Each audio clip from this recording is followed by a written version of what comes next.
Assalamualaikum warahmatullahi wabarakatuh, sahabat Toppers. Penso Santa Sofia e sono molto addolorato. Selesai Nabi Muhammad, Abu Bakar, Umar, Utsman, Ali. Selesai Khulafaur Rasyidin, Bani Umayyah. Selesai Bani Umayyah, Bani Abbasiyah. Hancur Bani Abbasiyah.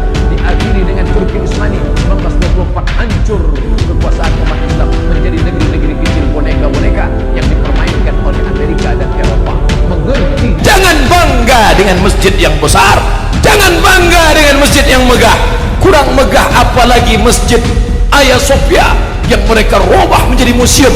Kurang hebat apalagi. Pro kontra Hagia Sophia menjadi masjid. Kini Rusia memberikan kode dukungan dengan melantangkan suaranya dan berpendapat itu urusan dalam negeri Turki. Kami tak mau ikut campur. Kita lihat negara barat mengingkari bahwa Hagia Sophia adalah wakaf Sultan Muhammad Al-Fatih yang diubah secara ilegal. Temukan jawabannya di dalam video ini.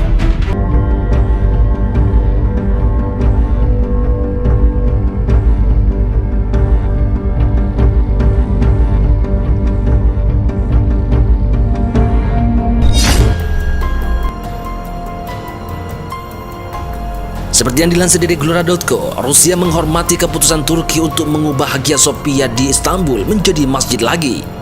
Menurut Moskow, pengubahan status bangunan bersejarah itu adalah sepenuhnya urusan dalam negeri Turki. Kami melanjutkan dari fakta bahwa ini adalah urusan internal Turki, di mana kami dan orang lain tidak boleh ikut campur, kata Wakil Menteri Luar Negeri Rusia, Sergei Vershinin, kepada wartawan, dikutip dari AFP, Senin 13 Juli 2020. Kendati demikian, dia menekankan pentingnya Hagia Sophia untuk budaya dan peradaban dunia, lapor kantor berita Rusia. Hagia Sophia atau dalam bahasa Turki dikenal dengan sebutan Hagia Sophia telah menjadi magnet bagi wisatawan di seluruh dunia. Bangunan itu pertama kali dibangun sebagai katedral oleh Kekaisaran Bizantium yang beragama Nasrani. Setelah peristiwa penaklukan Konstantinopel pada 1453, katedral itu diubah menjadi masjid oleh Kesultanan Utsmani, yakni Kekaisaran Turki Ottoman. Namun oleh Mustafa Kemal Atatürk, masjid itu kemudian diganti fungsinya menjadi museum. Pada Jumat 10 Juli 2020 lalu, Dewan Negara selaku pengadilan tata usaha negara tertinggi di Turki dengan suara bulat membatalkan keputusan Kabinet 1934 yang dibuat semasa rezim Atatürk itu. Keputusan tersebut sekaligus memperkuat fungsi Hagia Sophia menjadi masjid. Keputusan bersejarah yang diambil Turki itu dianggap memicu ketegangan dengan dunia barat. Ketegangan itu terutama ditujukan oleh musuh abadi Turki, yaitu Yunani. Padahal di ibu kota Yunani, Athena, upaya umat Islam untuk membangun satu masjid saja sulitnya bukan main. Sementara itu, anggota DPR dari Partai Keadilan Sejahtera alias PKS Suraham Hidayat menyampaikan status Hagia Sophia yang menjadi masjid karena situs itu merupakan wakaf Sultan Muhammad Al-Fatih. Pada masa kekhalifahan Utsmaniyah usai pembebasan Konstantinopel pada 1453, dekret pemerintah Turki saat ini hanya mengembalikan Hagia Sophia ke fungsi semula sebagai masjid dengan menunaikan amanah wakaf Sultan Muhammad Al-Fatih atas Hagia Sophia, ujar Surahman. Surahman juga menyampaikan Presiden Erdogan dalam pidatonya menegaskan manajemen Masjid Hagia Sophia akan terbuka melayani Muslim dan juga non-Muslim yang datang berkunjung. Bahkan kata Surahman, dihapuskannya status Hagia Sophia sebagai museum berarti dihapuskannya tiket masuk. Kondisi ini membuat siapapun dapat masuk ke dalam Masjid Hagia Sophia. Semua orang harus menghormati sistem dan otoritas hukum Turki, kedaulatan internal Turki, dan sejarah panjang bangsa Turki, pungkas dia. Al-Islam ya'lu, Islam tetap akan tinggi, wala yu'la alaih, Islam akan terbang tinggi di atas menara Eiffel. Kita bermimpi nanti suatu saat dari atas menara Eiffel itu akan dikumandangkan azan sehingga seluruh Eropa itu akan Islam. Allahu Akbar. Dan itu janji Sayyidina Muhammad SAW. La taqta'unnal Konstantiniyah, kalian akan menguasai Konstantinopel. Orang kafir senyum mengejek Muhammad, gila, majnun, error ente, mana bisa menguasai Konstantinopel. Waktu itu kota yang paling besar, Konstantinopel, didirikan oleh seorang kaisar Romawi bernama Kaisar Konstantin. janji Nabi terwujud 700 tahun sesudah itu. Kata Nabi, akan datang suatu zaman kalian akan menguasai Konstantinopel, wala ni'mar amiruha, panglima perangnya terbaik, namanya sama dengan namaku. Subhanallah, Masya Allah, panglima perang yang menguasai Konstantinopel namanya Muhammad Al-Fatih.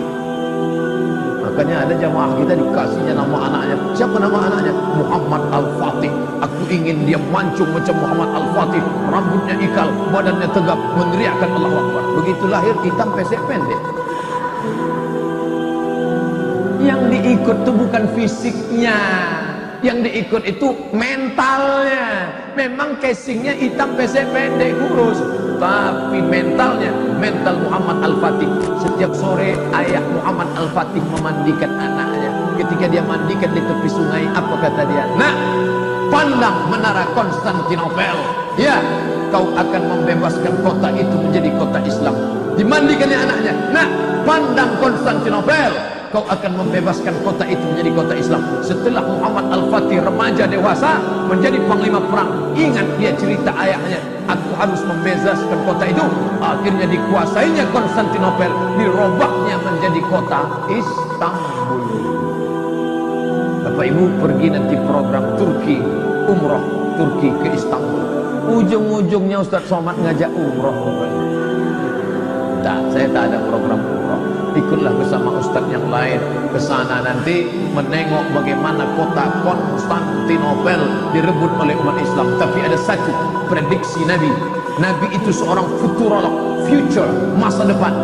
Visi misinya ke depan 700 tahun ke depan. Ada satu yang belum terwujud. Apa kata Nabi? Rom, kalian akan menguasai Rom. Rom itu di mana? Romawi adalah Eropa. Kalian akan menguasai Eropa. Bibit-bibit kebangkitan itu sudah ada. Maka anak ibu yang hebat bahasa Inggris, mantap. Anak ibu kuliah di mana? Cambridge University London. Anak bapak kuliah di mana? McGill University Kanada. Anak makcik kuliahnya di mana? Sorbonne University Paris Prancis. Mantap. Otaknya Al-Quran, hatinya iman dan Islam, bahasa Inggrisnya mantap. Ini anak-anak umat Islam ini enggak gaya barat. Diajak bahasa Inggris menganguh. Where are you come from? Anggota Persatuan Ulama Dunia, Dr. Nawaf Hayil Takrori, mengkritik pemimpin negara-negara barat yang mengecam Presiden Turki, Recep Tayyip Erdogan, setelah mengembalikan fungsi Hagia Sophia menjadi masjid. Dia membandingkan langkah otoritas Israel menutup ratusan masjid di Palestina, sementara mereka hanya diam saja. Zionis yang menjajah Palestina lebih dari 70 tahun, lalu mengubah banyak masjid di desa-desa dan kota-kotanya menjadi museum hingga kafe. Kata Nawaf seperti dikutip laman resmi internasional Union for Muslims Scholars alias IUMS Rabu 15 Juli lalu. Nawaf membeberkan, selain menutup ratusan masjid, Israel juga berusaha menutup Masjid Al-Aqsa di Yerusalem. Bahkan 3 tahun lalu, Israel ingin menutup Masjid Al-Aqsa dan melarang umat Islam beribadah di tempat Isra dan Mi'raj Nabi Muhammad SAW itu. Namun umat Islam di Palestina terus memprotes hingga penutupan gagal. Nawaf mengaku bangga dengan ketegasan Erdogan mengembalikan Hagia Sophia menjadi masjid. Langkah tegas itu menjadi harapan baru pembebasan Masjid Al-Aqsa dari cengkraman Israel.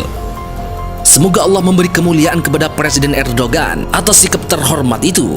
Semoga Allah melindungi Turki dan semua negara muslim dan kesucian mereka dari semua agresi, ucap Nawaf.